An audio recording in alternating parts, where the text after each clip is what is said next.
on Building in Public, and today we're featuring Mesh Lakhani. Welcome, Mesh. Hey, how are you? That was a formal intro, given that I told you we're just hanging out in a coffee shop. We were just chatting, and I was like, "Hello, everyone." Hello. Now I'm on TV. So yeah, we were talking about how you are an OG highlighter user, and maybe you've had your account for about 3 years. Is that right? Yeah. So when you started Highlighter, it was originally sharing things on books and clips and for people to discuss on it. And I was like, oh, cool. Obviously, whatever DK does, I want to support. So made an account. I'm more of an audiobook person, so I didn't have much to offer. So I would just try to like other people's posts and stuff. But It's been cool to see you transition and it evolving over time. Yeah. How did you know each other before that? I wrote a blog post on, I'm pretty sure this was the case. I wrote a blog post on the future of like family office investing in venture capital and early stage equity. And my mom and I have been investing in the space for now. I think we're coming on our 8th year. So things are finally starting to look not like I wasted a bunch of money. And I just was very open about in the post, like everything that we had gone through and how we thought about things and how we thought about VCs and direct investings and syndicates. It got some cool attention. I made a lot of friends with it. DK was one of the people that like messaged me and was like, hey, cool post. And I was like, hey, your background seems cool. And we chatted. I think we met up in, I don't know if New York was the first time, but we met up in San Francisco. And we just like hung out and talked over coffee. Right. And then you came to New York for Token Summit. So like right before that 2017 crypto run, and you taught me everything about crypto. Honestly, like I wouldn't have invested in crypto if I hadn't gone with you to the Token Summit. And then I literally went into the hallway and like bought Bitcoin. That was fun. And I remember we took a very extended walk where we kind of went down to where it was Token Summit was I think at NYU. It was at NYU, we kind of went pretty far. Where were we? We were in like Chelsea or something. I took you kind of through my my New York food world, and we just did a little in the West Village specifically. I was a regular at a few restaurants, and we had a burger, I think, and we got some ice cream. Right. Unfortunately, that burger spot closed during the pandemic, but they still have a bunch of other restauants in the area. But it's always nice when like someone comes to New York and you want to show them. It's like meeting at a generic coffee shop is, it can get old after a while. As long as someone has an appetite, you can jump around and do something a bit more fun. Yeah. And I haven't checked my email, but I had a recollection that Kalvir Tagar was involved in our connection. Does that sound right? I think it might have been a separate connection. That was separate. Okay. I think I had met you, and then maybe you introduced me to Kalvir because he was at the time. It was as founders were like looking at different financing options. So whether it was venture or whether it was looking at debt, and I met Kalvir, and I just really, really liked him. And the same thing, took him to the same restaurant. I think we drank some dinner, and we became pals. And he was nice enough later to host me in his place in San Francisco. And I know he's got a pretty incredible turnaround story now. But I've actually met a lot. I mean, folks like that. Avichal, you introduced me to Avichal Garg, who's become a buddy and someone that I turn to for a lot of things. So DK's world is a good one. I like it. That's awesome. Cool. Were you blogging a lot before? It seemed like it opened up so much, and now you're obviously producing so much content with everything that you do today. Was that like an early kind of experimentation with being more public with your thinking and ideas, or? It's a good question. I didn't really know. It originally started out with when I had gotten started investing, I was kind of your non-tech person getting involved in investing, and I didn't want to like make all these assumptions about investing in venture and tech. Like, I think a lot of people do, where it's like, this is a small world. There's a lot of smoke and mirrors. there's a lot of things that you can get tricked by, and there's good marketers, and there's all sorts of stuff, and you really want the inside scoop, and that was always the approach. But to get the inside scoop, you have to really make a bunch of mistakes. And I was, early on AngelList syndicates and jumping in on God knows what, honestly, at the time. And I remember thinking like there was no education around this for folks like myself who were like not in the groups or in the circles. And I had one good buddy at the time, Paige Craig, who was an investor, and Paige was on the syndicate space. And I was like, hey, like I just invested in a company called Teachable, which lets you build online schools, which was one of actually my first angel investments. And I was like, I really want to create an angel course, but like specifically focused on AngelList. And then he introduced me to like Naval and like a few other people. And at that point, Naval was like very much building this thing. And I told Naval, I was like, hey, I want to make a course, but like I'm the guide, but I want to interview experts. And so then that was actually my first, hey, let me take a camera. I like literally learned the day before from a friend how to shoot, and how to use a mic and stuff. And then I went to San Francisco and I shot these people for like an hour each. And then I made a course where like I was your guide, and then I had like slides, and then I would throw in clips of them. And it was cool because it was, I think hanging out with someone like Naval for a short period of time, but I think he thought the content was really great. And it was one of those moments that I had. It was like better than any other professor or teacher telling you got an A on your assignment. And then from that, it just led to a bunch of things. So I did that, and I was like, making a course is really too hard. It just takes too much time. To even update this, I would have to reshoot videos and all that. Let me just write a blog post about this. And then, Naval, and a few other folks retweeted that one out, and then that got attention. And then I made one on, similar on like private credit. And then I made a founder's guide to debt financing. And then I stopped. Then I just kind of went cold and was like, okay, what do I want to do next? And what time frame or what era was that you were doing all the kind of video shooting and blogging? That was about 6 years ago. I never really captured the opportunity on the course, right? Like we were still pretty early in on doing that. I could have I didn't even charge for the course. I was just, but I didn't know anything about like proper onboarding and keeping people engaged. But it had like over 7,000 signups on it. And, I remember thinking like, this would be so great, but honestly, like it would be better if this was in text. And then when I had text, I was like, this would be better if I had text and audio. And then that transitioned me to wanting to do podcasting, because I was like, I can tell a better story with audio. It's cheaper to produce, but it also has potential scale. Now, the only issue is like discoverability, but I'll figure that out later. Let me go, like if I was NPR, or if I was like a big studio, how would I make, how would Mesh's version of business content look like? So then I spent 2 years learning how to do, high quality narrative podcasting from folks at like Freakonomics and Planet Money and 30 for 30. And then I went kind of the other way. Like, can I do high quality podcasts? Now I know how to make like a super cheap podcast, but it's like also highly produced. So like even like a short or co-hosted show. And then now I applied everything I learned from the course stuff. So now you have podcasts, and then we're creating these digital guides, which are essentially like, they're like a balance of text, audio, video, with certain like components of like a course, but it's really like, it doesn't need to be long enough to be a book. And it's not like you have to sit there and watch videos for 2 hours or be in a cohort course for like 3 weeks. It's kind of what I would picture like your ideal prerequisite guide for like any subject on investing or finance or whatever we really interview about.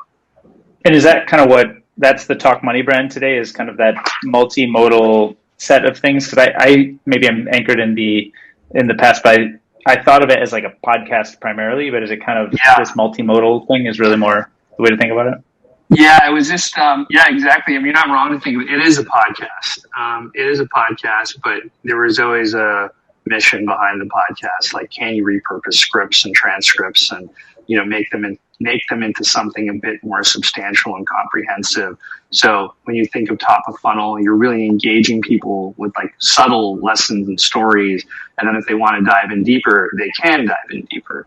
So you're like giving them like something for everything. Like if they just want to listen, okay, great. And then they want to dive in, they can dive in. And so now the way it's evolved is really like, what would I imagine a studio that produced a slate of business or finance podcasts for an entire audience that I feel has been ignored? So they're not like, you know, they're not listening to your super niche-y, businessy, financy podcasts.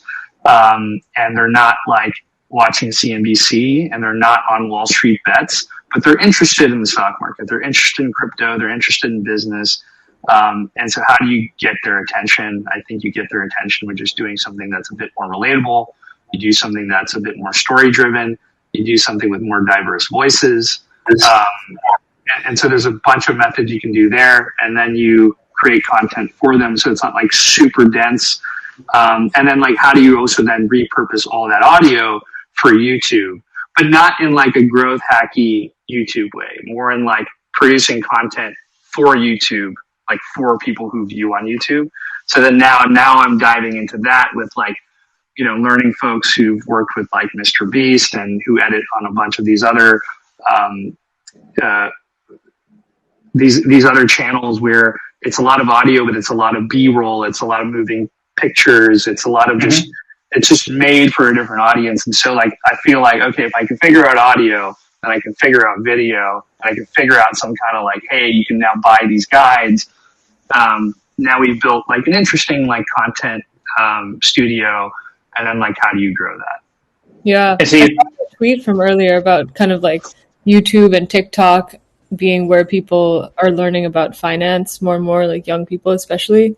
And so I'm also curious about, because DK sent me like these really elaborate Excel tutorials on TikTok, and like people using TikTok for all sorts of teaching and learning. And I'm curious about how you have been thinking about like how video fits in, and what kind of content do you think is like particularly resonant right now and people is like fresh and new that people are making that you want to fit into? Yeah, no, it's a great question. I think what sparked, I wrote a tweet because a friend of mine who's on TikTok, this woman, Kyla Scanlon, who is 23 years old, and she's been investing since she was in high school, and like taught herself like options trading, and then worked at a fund, and takes it very seriously, and she's very smart, and she's on TikTok, and she's making like content for the TikTok audience, but it's like still dense. It's actually not like super dumbed down or anything, but people appreciate her approach to it. Like, she's friendly, she's making jokes, she's making skits, and you know, people can sit there and say, we'll take, like making fun of them, like the new financial analysts or financial advisors on TikTok, like eye roll, right? Or like on YouTube. This is how people are consuming content now. Like, it was just, there's an example of, if I was just listening to a podcast on a comedian who was on the, what was her name? Whitney Cummings show, who's a comedian. And one of the other comedians, Adam Levine, who's an actor and comedian, he was the guy in like Pitch Perfect and on Workaholics and stuff like that. He was saying he was on the Tonight Show, and then he was on like Dax Shepard's Armchair Expert talking about the same thing. And they got more engagement from Dax Shepard's podcast than they would on the Tonight Show. Wow. And that just tells you something. It just tells you how people just know that on the Tonight Show, they're not actually going to get much of anyone. They're going to get 2 to 3 minutes of some rehearsed bit that's censored, but like, he can be himself on Dax Shepard. He can swear. He can not be afraid about like, you know, what an advertiser might pull. And the same thing with TikTok, because they're repurposing it for TikTok, and it's just like a short way for people to discover it. So I think the same thing happens in business and finance, just again, for that same population of people that are looking for someone to speak to them. And like the CNBCs of the world might go and grab people from Twitter and they'll put them on their show, but they're just, I don't know what they're doing. Like, it's almost like they're holding on to this audience. And if you notice, like the anchors, everyone, like, it's the same people. I've been watching CNBC since 2008. That's when I started investing. It's the same exact people. Like nothing has actually changed, but they're grabbing this person or grabbing that person and interviewing them, but the formats haven't changed. And so, you think about a YouTuber and you think about when they started Vine. And if you watch, because a lot of YouTubers became famous on Vine and then went to YouTube. So like the Logan Pauls of the world, the, David Dobrik's of the world, and, whatever has gone on with their lives now, they all started on Vine. And then Vine shut down. And so they had nothing, they didn't know what to do. So they went to YouTube and they reformatted for like a little bit longer. And then that's how like the whole like vlogs came by and all these things.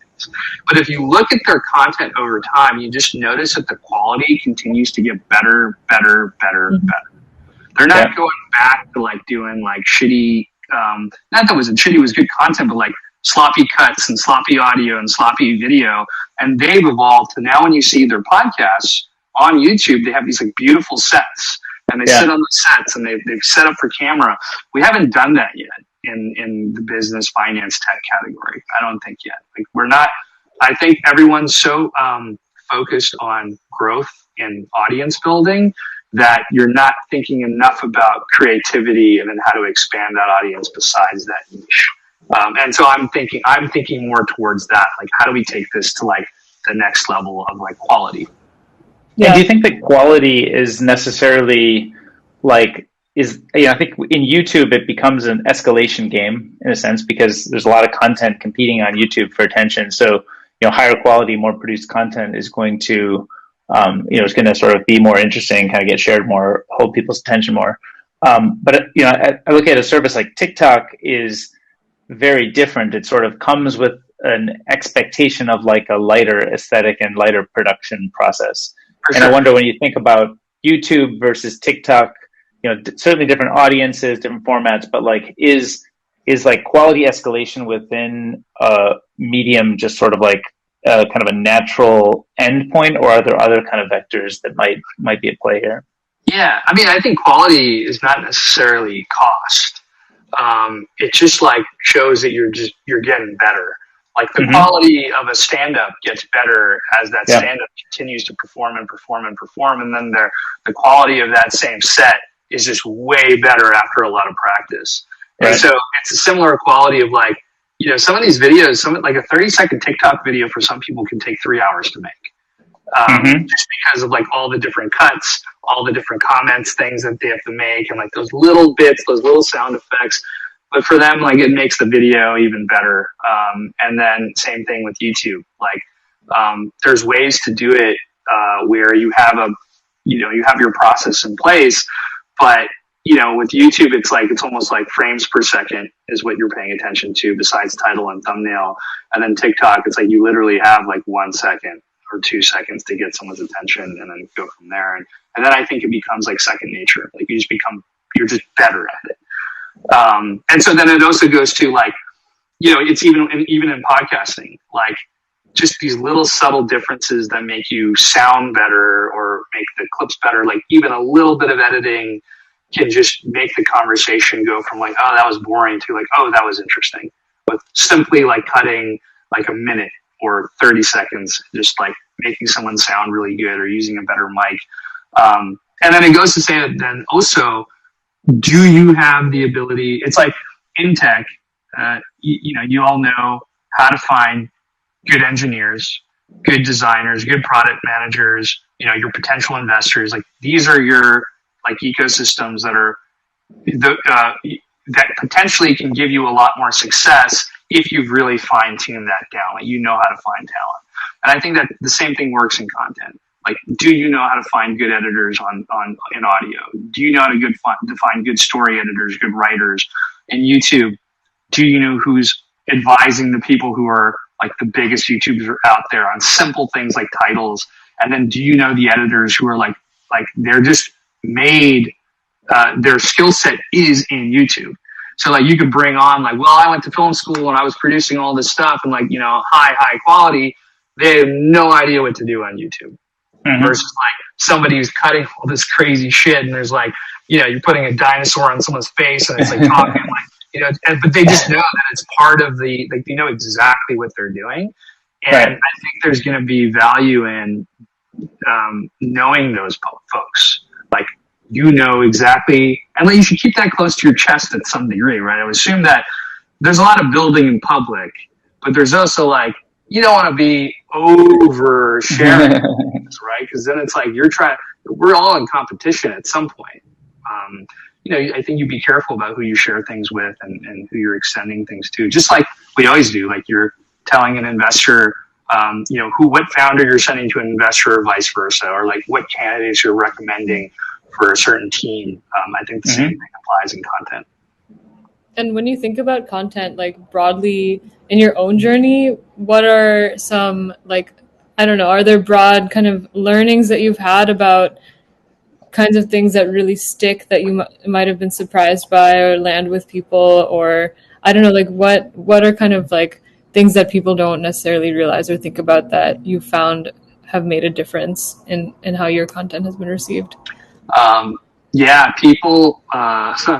So one thing I've noticed is that I think I was so worried about being a little bit more buttoned up and professional and sounding like I came from like a certain pedigree of radio, where at the end of the day, people want personality, they want opinions, they want to be able to they want to relate to you like at some degree. They want to know that you're a real person, and a real person isn't so buttoned up. They aren't so like, oh my God, they said that, you got to cut it, or, just what happens in live TV and cable TV. Like, part of the issue, I think, is why we're losing steam there, or why we love to watch, like, I don't know, I don't watch any network or cable shows anymore. I only watch shows that are on Netflix, HBO, because you know that they're going to take risks that those other places won't do. Like, I'm just going to get something that I want more, whether it's more violence or more sex or more bad language or like risque topics. I think the same thing is true when it comes to personality. Like, the one thing I learned was I didn't realize that people wanted more from me. Like, they wanted more of a, hey, Mesh, like, we like it when you give your opinion. Like, we like it when you just be yourself more. And like, I didn't really know what that meant. And I started a new format, Talk Money, the narrative show, and then I have Talk Money Weekly, which is based on the newsletter, which is where I just curate business and finance news from like Twitter, YouTube, or whatever. I take like 5 things from the day. I write a little bit of commentary on it. And then I was getting people responding to the newsletter, and they were saying, hey, and I would ask them, like, what do you like about this? And they're like, well, we actually like your commentary. More so when you have an opinion, less so when you're just giving us spark notes. And what's an example of like kind of, is there anything from recent history that stands out as an opinion you've given that maybe kind of illustrates that, kind of really, your perspective? Yeah, I think I was sharing, like, there's this whole thing on Twitter about whether home buying was a good investment or like renting. And then you have a bunch of entrepreneurs who are saying renting is the better investment, home buying is stupid, right? Like, just the typical, like, I'm smarter because you have the opportunity cost of like knowing where to put that money elsewhere. Like, you're building an online business. A lot of people don't have that. And so like, I was just kind of, I shared that, and I was like, this is not a bad, analysis here. It's actually very sound. The issue is that a lot of these fucking people just make all these assumptions about everybody else. Like, it's almost like their word is better. Well, renting, it's like either buying is bad, renting is bad. Like, everyone's just got a different situation. Right. And it was just like, I'm giving you like a simple version of it, but it's like saying, just because like someone who's made like millions of dollars selling their company says buying is bad and renting is better doesn't actually mean they're right at all. These are just, people's opinions. Like, there's a lot of bullshit on Twitter like that. And is that the kind of perspective you would share that in the newsletter, and you'd get positive feedback that people wanted to hear that kind of that kind of stuff from you? Yeah, people just, I think it's like, I have an opinion about it. It's like, I don't have one opinion or the other. Sometimes I do, but I think it's just making people feel like I've got, I'm not taking any sides here. Like, I have my own opinion. Do I think, for me, renting is better right now? One, I don't have, the capital to invest in a home and lock that up, but I could invest in other places or my business and stuff. For somebody else, that might not matter. But I think it was really more the tone of my commentary. Like, I was talking just the way I was talking here. Like, it's almost like, I can get on a little bit of a rant and like kind of eye roll at some of these people.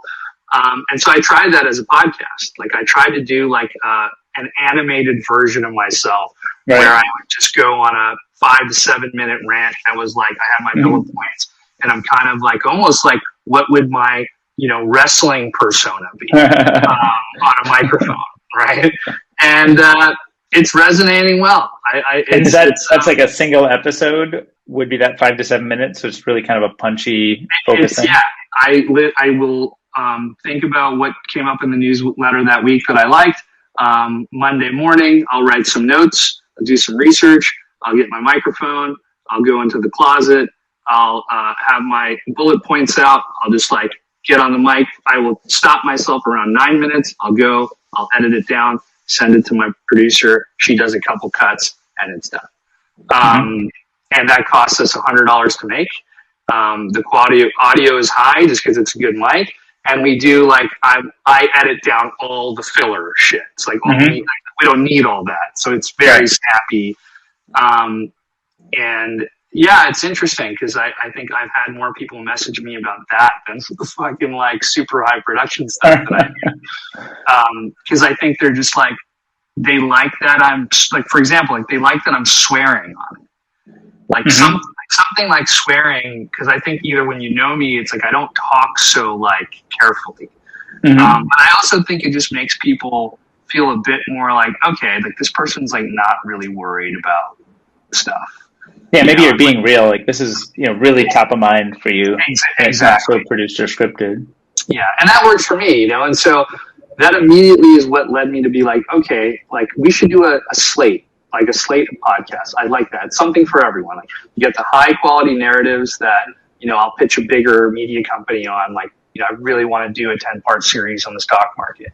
I really want to do a 10-part series as crypto. Almost like as anyone who's coming in here, instead of saying, here's a book that you should read from the 1980s about stock market investing that those people are not going to read. Here's a 10-part series, like a serial type production that you should listen to. You want to learn about crypto? Here, it starts out like the first episode's on, it's actually not even on crypto. It's on all the shit that happened before crypto was created. And we'll do and you make it like super dramatic and you bring in like very story driven points of views. And then you go all the way through the different, the different subjects and dive into each one. I think those would be really great. But then also can you make little mini shows? Can you make something a bit more entertaining? I really want to do a show where me and a co-host break down money and finance in the movies. So, if like The Dark Knight Rises, Bane steals Bruce Wayne's fingerprints to go sell all his shares on the stock exchange to bankrupt him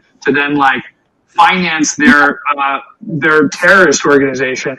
Pretty sure like that's not possible, but like we should go down that rabbit hole, right? And so the good thing there is it's fair use. Like we can use clips from the movies. If we want to put it on YouTube, we can actually use it for YouTube. Then can we call in an expert and ask them, and could that be like a 20-30 minute show? Yeah, like that's the type of stuff that I'm thinking about. Like how do we just get a little bit more entertaining and creative around this stuff?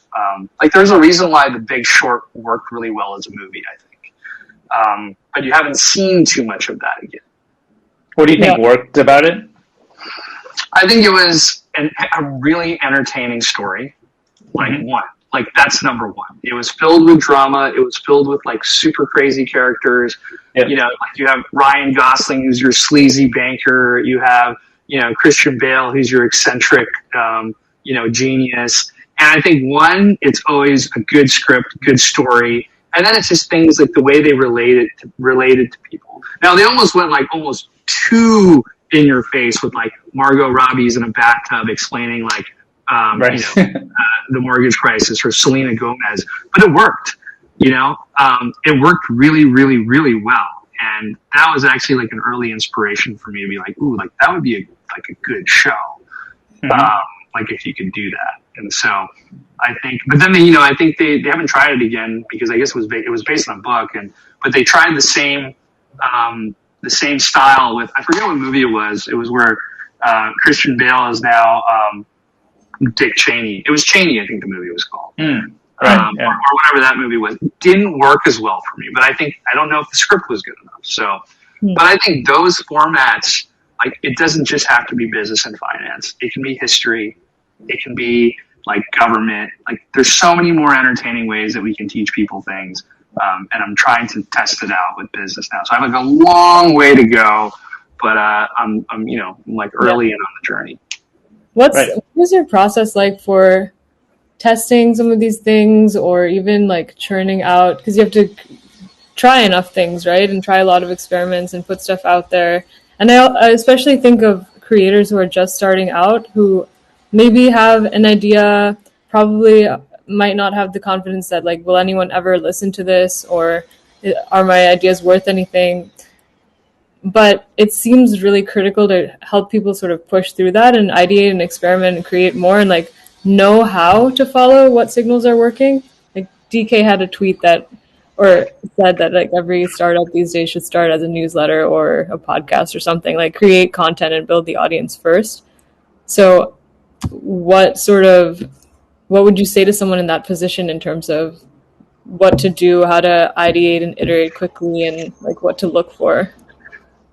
Yeah, I think number one is try it out to see if you actually give a shit about it. And the reason I say that is because the moment it's like why most people drop off in podcasting. They think they're going to be the next Joe Rogan, and after 9 episodes, they realize it's like really, really hard to get 30 people to listen to your stuff. Yeah. And they drop off. And the same thing with the newsletter. Like, it's like there's consistency. It's the same thing that people say. It's like this: be consistent. Like, care about those first few people that listen. Like, I am not by any means the best person at growth from like your typical like building your Twitter audience, building, your podcast audience from Twitter, you using threads and all. That's just not what I'm good at. What I wanted to be good at was just making like a really great audio experience. And, the way I would say it is, don't just really lower your expectations on what a big audience is. And I think this is kind of the problem we have right now or it's a problem where just really like how people, it's the same thing in like, oh, I'm starting a company. I need venture dollars to invest in me to feel successful. Well, that's not actually true at all. Like, you might be a venture backable company, you might not be. That doesn't determine whether your company is going to be successful or not, or whether it's really more about, do you care about this?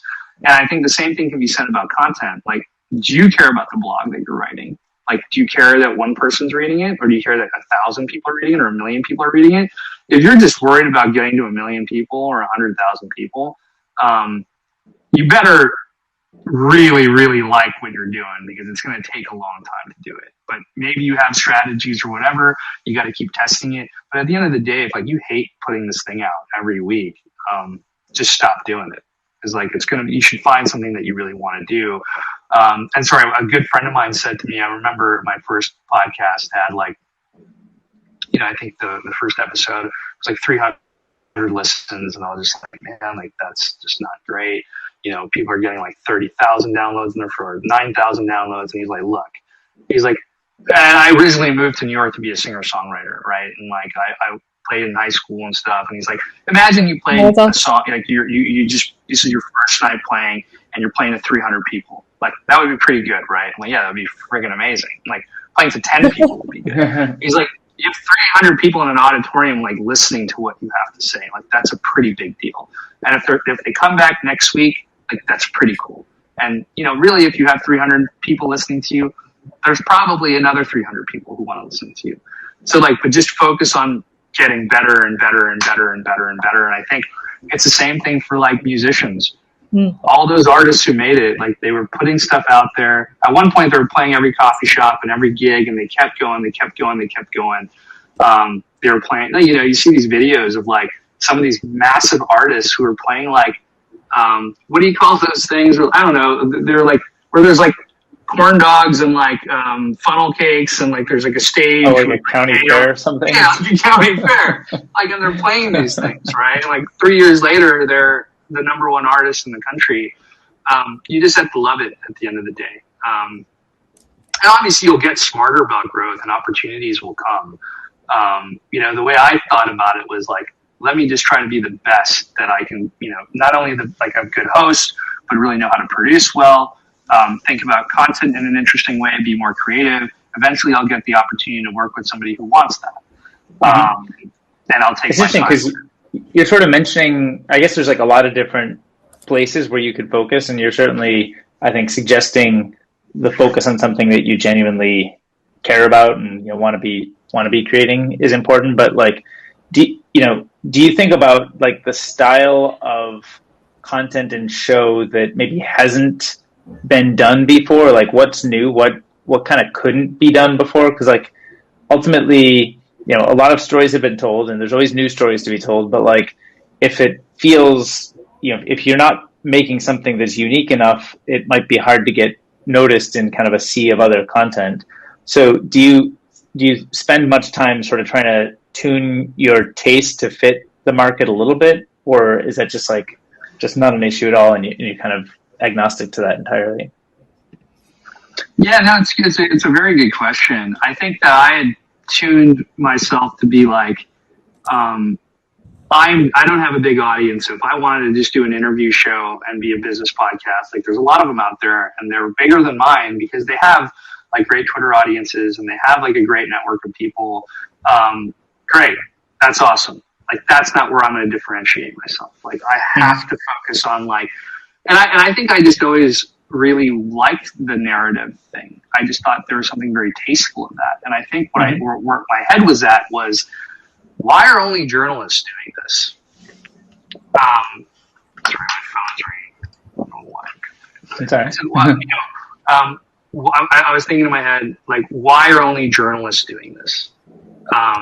Like, why is that NPR is how I built this, and Freakonomics and all these like Planet Money, but they're all journalists, right? Like, what if someone from like the investment side, or who had relationships with founders, investors, and considered myself like a creator, founder as well to some degree. What if I was able to like do that, but like with my perspective, and then be able to curate? Like, right. What if like the business industry and like the tech industry had its own NPR studio? What would we produce? Mm-hmm. And that's how I thought about it. Whereas like, and there's like levels to podcasting in the sense from like a pedigree standpoint. Like, some people who have these business hosts, like a lot of these like just personality driven hosted podcasts have massive audiences.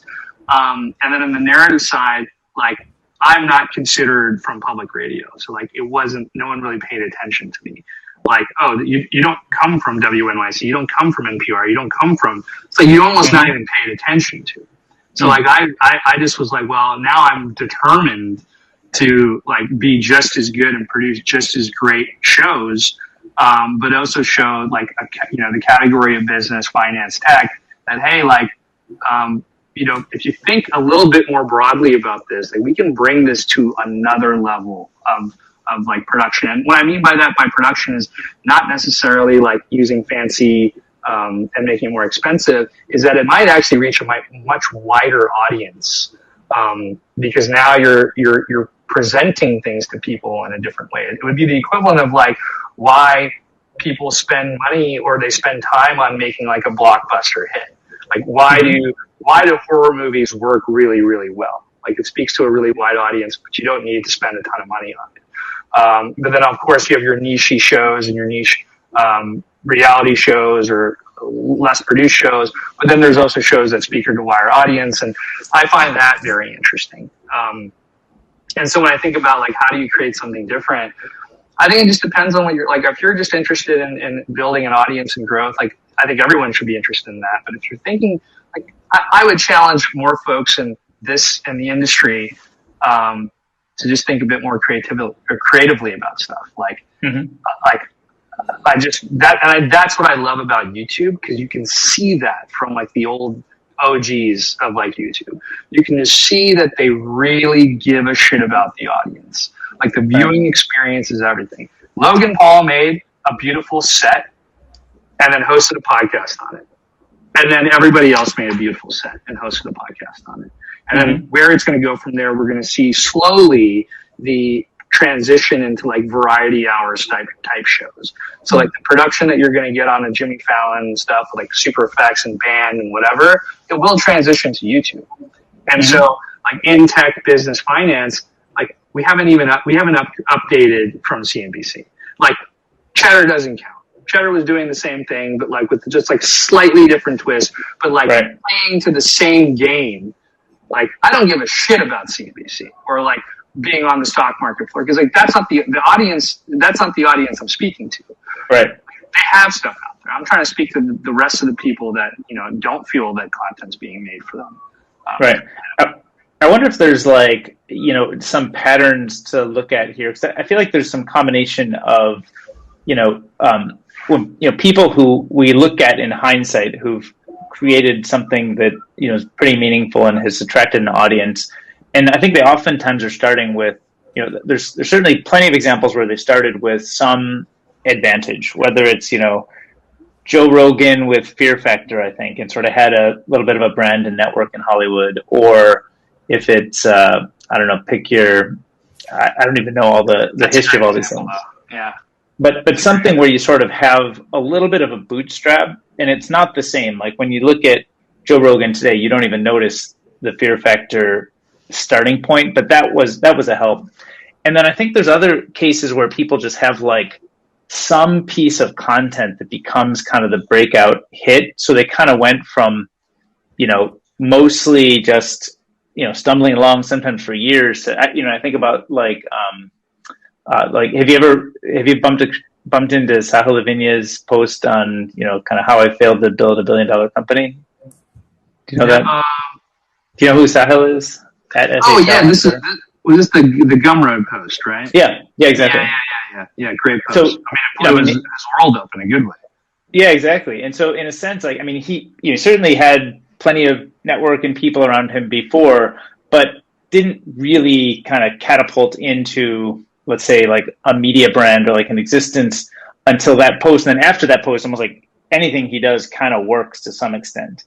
And so I wonder how much you think about like, either the Joe Rogan Fear Factor starting point, or you think about like finding that one piece of content that just resonates. It's kind of gonna, kind of catapult you, into the atmosphere, or is it just like a mix, or you just do whatever you feel like each day, or kind of how do you think about those things? I think that's an awesome example. I was just thinking about that the other day, right? It's the example of like I know what it would take to grow a podcast to like, tens of thousands of downloads an episode, let alone to 100,000 downloads an episode. It's going to cost some money. And that money is spent on marketing. And the way I would look at it is like it's the equivalent if, like a company spent money on me to put me in front of the TV, or if someone, if I had someone who was able to, you have a social media brand, or you paid to build your email list over time, right? I think The Hustle and Morning Brew are two examples of this. They built really, really great companies there, but they put money into that. Let's be honest. Like there was organic growth and there was paid growth, and then they built these amazing email lists, and then they launched podcasts off them. And so they were able to then take that and like, why I think, Business Casual did decently as a podcast. I really like, My First Million by Sam Parr and Sean Puri. I think the thing that works really well there is that they just let themselves gradually grow as personalities. And you can see that they get more comfortable. And I think now they're having a bit more trajectory. They're paying a bit more attention to it. But yes, they had like a starting off point. But everyone has a starting off point somewhere.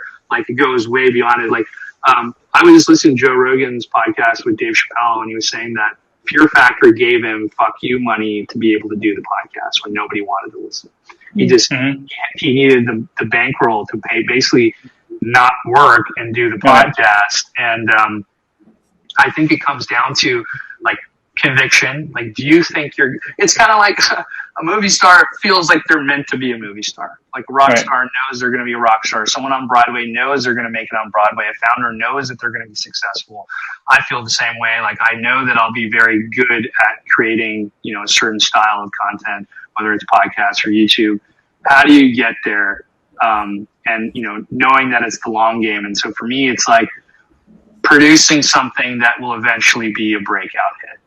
I think, DK, you're absolutely right, and I think you can apply it to any pop culture reference. Like, so then when you're thinking about producing that, is I guess my kind of question or observation here is that there's often some sort of discontinuity, and it maybe comes about organically, or maybe it comes about through kind of just haphazardly stumble into a certain network that helps. But do you sort of feel like that's just a law of gravity, and you sort of have to figure it out and overcome it? Or do you feel like, to sort of get find your breakout blog post or newsletter post, or maybe it's a guest or a narrative or whatever kind of works in the podcast format? What do you feel like you're thinking about how to, what would a breakout look like every time you create content, or are you just kind of creating from the heart and kind of seeing where it takes you? I think it's a bit of both. I think I was a little too focused on that early, where I was like thinking about what the breakout could be and not really like putting a little bit too much attention on it, versus just trying to be like just good at what I do. And then, having people recognize that over time, like nothing happens overnight. I think it's a balance of both, where like, I remember after, the whole BLM protest went down a year ago, I sat down, I was like, okay, I want to make a narrative on like what just happened on black owned businesses and tell the story.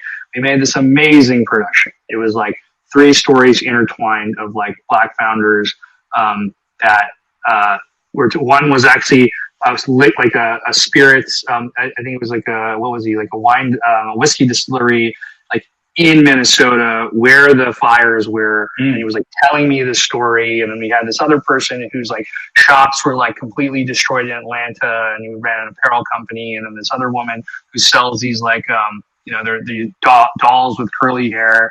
And like, really, really, like, just, I thought it was one of the best things we ever made. I spent a lot of money making it. It took me months to make it. Like, nobody cared. Like, nobody cared to, like, share it. People did share it and stuff, but like, it wasn't what I thought it was going to be.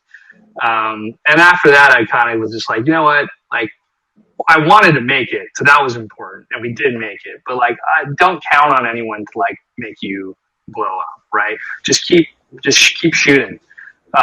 Eventually something's going to hit. And what ended up hitting from that is that I had folks from like iHeart and How Stuff Works and some of these larger production companies like see the work that I was doing and take notice, right? And so that was interesting. Like, okay, like I think people know that I can produce a certain level. But then I was like, I have this other buddy who works in the podcasting world and did a lot of things for Spotify, and he's become an advisor to me and a good friend. And he was like, I need you to try making something like super cheap, super easy, super opinionated, super personality driven. I was like, I don't know, man, that's not going to work. Like, nobody cares about what I have to say. And I'm not saying that it's necessarily worked, but it's made me start thinking completely different now. That it's make stuff you like, make stuff for everybody, something's going to hit, and keep trying. Like now when you make YouTube videos, make it for YouTube, but don't get too obsessed over it. Like just keep putting stuff out there, keep enjoying it. I'm at the point now where I enjoy it. Like, and like, it's not like the download numbers are bad by any means. Like I'm very proud of it because we haven't put the gas on. And I think it's just because I'm just when I think about what part of my day I enjoy most, I enjoy when we get to like get down on the mic or get to make an interview.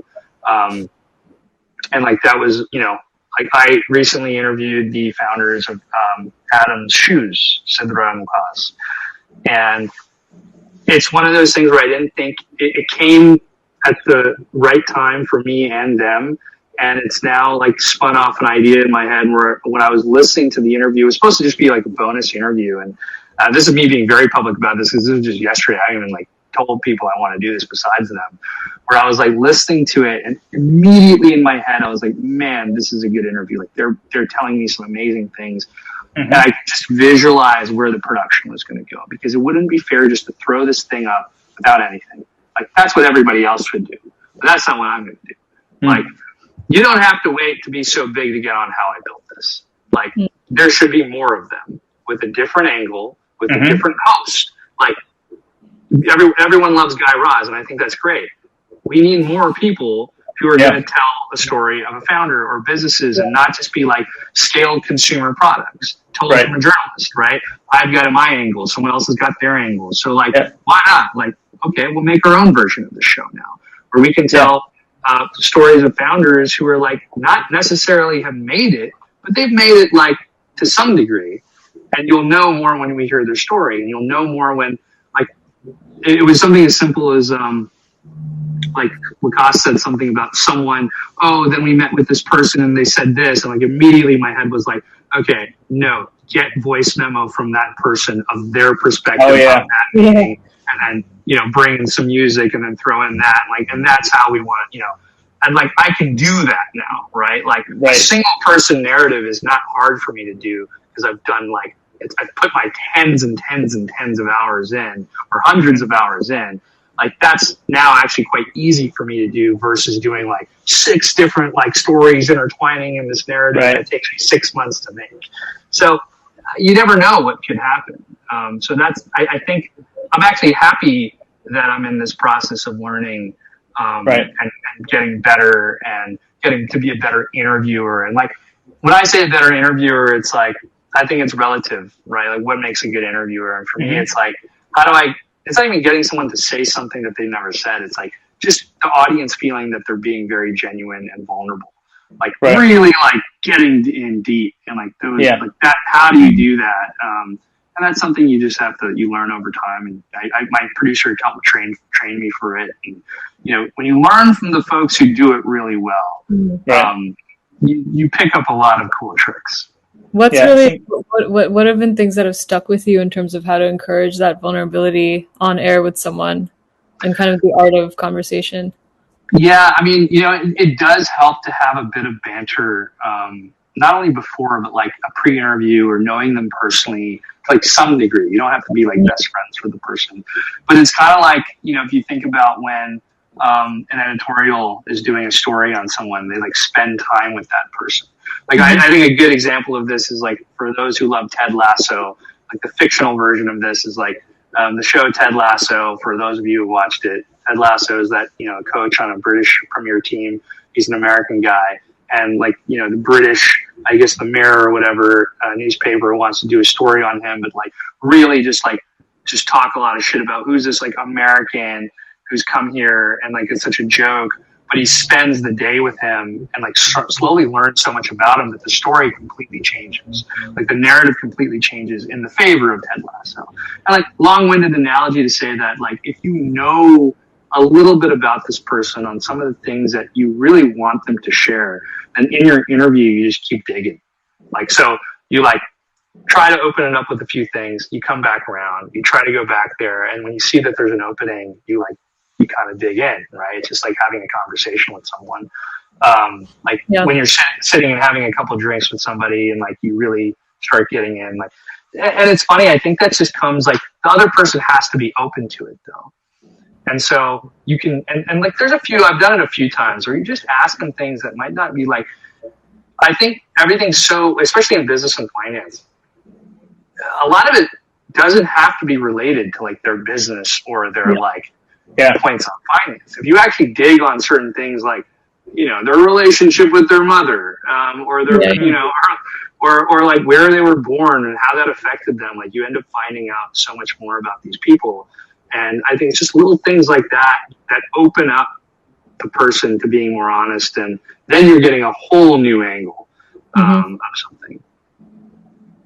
And to become more relatable too, right? So it just makes them more personable. It's kind of like, why did Elon Musk want to go on SNL? For many reasons, but I think it's also like, it just to be, potentially like, hey, like I'm not this evil genius, like, there might have been alternative motives for sure, but like, I'm the CEO who doesn't give a crap, who's still going to go on SNL and make fun of myself and joke with you, like me. And I think whether people like him or not, you can't not respect that. Right. Yeah, that's cool. I think there are, a lot of things, that we have found in kind of our process. We end up kind of interviewing a lot of people, and I find that we spend a lot of time kind of asking people about their personal journey that gets people off script a little bit, and sort of we back it up further and back it up further. Like, how did you get here, and back it up. So we try to get people a little bit off script and just being real with us and telling sort of, how did you come to decide to work on this, or, you know, who are the people around you? So there's some things I don't know that we have like a great, you know, I don't think we have like a formulaic framework type process around it, but it is something that we try to spend a lot of time getting a little bit more real. Yeah, I mean, I think you also make very good, you have like very good chemistry between the two of you. It's it makes for like a more relaxed environment. Like I'm excited about who is gonna, like, it's not like I care about one person's asking me the question more. Like I actually enjoy from both angles. And I think that's also really helpful, like when you feel like you're in a safe space. Yeah, I think we also think a lot about, you mentioned kind of some of the stories that haven't been told, and we think about how this format of what we're creating right now is a very lightweight way to create, right? Meaning, like, you and I have known each other for years, but I just like DM'd you on Twitter and I was like, hey, drop by and let's kind of make a video together. And so we wonder, like, because of the sort of lightweight nature of that, and sort of you don't have to have any software installed, you can just kind of show up. Does it open up new types of stories, new types of, you know, like less rehearsed, more unscripted kind of creation that we might be able to then embody in video and help sort of create, you know, interesting moments that can be shared and create those. So, you know, I also think about, as we're lowering the kind of, let's say, the seriousness or the barrier for actual creation, can we actually unlock new types of stories? Maybe that's early founders who typically don't have, you know, a platform or a mic, or maybe it's, you know, maybe I bet there's all kinds of other people from, you know, different creative worlds who would love to talk about their process, but just don't, you know, the weight of like scheduling and producing the thing is almost like too much relative to just like, let's get together and make a video, and we'll capture the highlights and share those out. Yeah, I mean, it was interesting. It was like a DM, and then it was, we're talking at 4. I was like, oh, okay. I mean, I even thought in my head, like, okay, like, well, I have no reason not to make that. I don't have a call or anything. I want to catch them anyways. So, it's been nice. You can catch people spontaneously that way. Like, Packy wrote something on NFTs one day. We read it together, just like on Google Docs, and then we just like tagged him on Twitter, and he popped onto this link, and like suddenly now you have a video with Packy like talking about his piece. And the fact that the emphasis on the highlights, I think, also gets us to get people to be a lot more real and genuine, because they don't feel like every single moment that they're on screen will be like heavily scrutinized or like distributed. It's just like, just be real, have a good conversation. Like, we want to know who you as a human are, and like when that comes out, we'll share it. And you don't have to be like perfectly entertaining for an hour. That's really hard for anyone to do. Yeah, it's interesting. I mean, it's kind of like you know, when you think about what the future of live TV is, right? It's like there could be 5 things happening on Highlighter, like different types of subjects and whatnot, and you know, you're bringing people in to speak about it. And I think it's like part of live TV is like this attention we have to just all the time having to produce content like on a regular basis. Hence why you're getting all this like dramatized news and like people making big deals about whatever. Like, you know, it's like at the end of the day, it just loses a bit of, that's where like the quality goes down. Cause like, they're like, oh my God, like, you know, I think about they're not even feeling like this is a big deal, but they have to make it a big deal because they need people to watch it. Versus just finding like interesting people that people don't know about. I think people are kind of getting sick of seeing the same faces over and over again.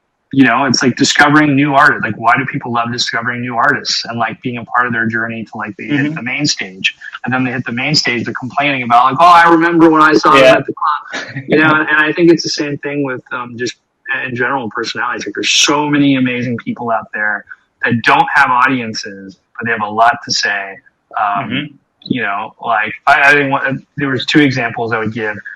You know, I interviewed this guy. I never finished the interview because COVID happened, but he's a diamond expert in the diamond district in New York, and advises like athletes and all these folks on diamonds. But his story was incredible. His like grandparents were Holocaust survivors, and his grandmother would put diamonds in. She would hollow out the heel of the shoe and put diamonds in them, and then they made it to Paris, and then she used the diamonds to like get cash out. And like I remember being like, oh my god, this is like I just love this story, and like you'll never know about him. Like he's the guy who knows the guy, right? Like he's your guy that someone sends you to. Or then there was this other kid I met who put himself through NYU by flipping sneakers, and the reason he was able to do that was that he was a little bit he was not only a sneakerhead, but he was also a little bit had a little bit of an engineering background and created a bot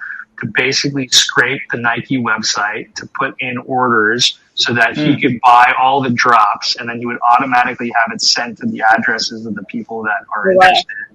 And next thing you know, he's like thousands of shoe boxes are coming to his place when he's a senior in high school. And this kid, that was just one of the things he did.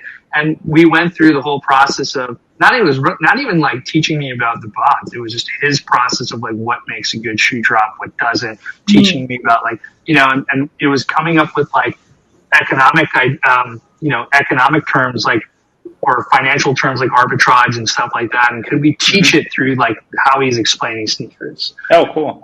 And that was like a lot of stuff that I'm sitting on. Like I never did anything with it yet, but I plan to do with stuff. But like, it just goes to show there's a lot of interesting folks who have really cool stories that we still have not heard from. And it is hard because I do understand that people want audience, and you want people with audience to build your audience, and it becomes tricky. Yeah. Well, that's good. This has been a ton of fun. I know we're actually already over time what we were allocated to spend together. Not surprising that the time got away from us. And we even have a list. Michigan, I wanted to ask about your on deck experience and more about kind of finance content and stuff. So I don't know if you've got a quick wrapping thought, kind of in kind of the on deck experience, how that worked. I guess we're curious about, the program is obviously, kind of risen to prominence and has a bunch of different tracks. I want to understand sort of how your experience was with it. I think about it in twofold. I give you on deck, I've been in 2 of those fellowships. And I invested in that last round, just small amount, because I really believe in this. It's kind of like on one end, they know how to do community, like absolutely. The curriculum can always get better, but it's really hard to like manage community because like finding people who care to be a part of that community. We all know that. It's like college, I think, is a great example of that. Like you have people like who are super involved, want to be in clubs, or they join Greek or whatever groups, and then you have people who don't give a shit and they don't participate and whatnot. And then you also have the teachers involved who they care about the students and the community and getting you engaged. And I found that On Deck does that superiorly well. Like I felt like I was part of something, and I felt close to these people, and I have these bonds with the people in my cohort and the people that are directing the program. And there's something really nice about that. It feels like I get to go through college again, and as a 36-year-old, when I didn't have the skill set socially and intellectually to do that when I was 18. So on that note, love it. I think that I think we'll find out about cohort-based courses. I think there's always going to be a way to like have programming and stuff, but I do think on one end we went from module video courses are like huge drop-off rates and like they don't work, to like cohort-based thing is the only thing that people want because people everything has to be such extremes. Like there's cohort-based for people who want to be engaged and spend $2,000 to $3,000 and spend 8 weeks doing something, or whatever it may be, 4 days to 8 weeks. And then there's people who like really want the minimal version of that. And I think that if On Deck manages to find the hybrid of where you have like your tiers. So like if tier 3 is your cohort based, super intense 8-week program costing $3,000, great. If the second tier is something like a weekend workshop, great. And if the first tier is like something like the stuff that I'm developing, which is like, hey, for like $50, $100. Like, here are your prereqs, or here's stuff that you can learn on your own. And I think that's what's like. Then you're building community. Then you're building like multiple products. Because I think my only problem with what's happening in the education space right now is that everyone it's like, if one thing doesn't work, it's like this other thing has to work, and this is the only thing that works. And it's like, guys, everyone is different. Like, we just really do need something for everyone. And if it was under one brand, like, I think that would work really well. I'm a big fan. If that didn't answer your question. Yeah. That's great. Thanks for sharing. I mean, yeah, both this last point on deck and kind of cohort based courses, but also thanks for dropping in, on short notice and coming to hang us. This is I'm great. glad we got a chance to catch up a little bit.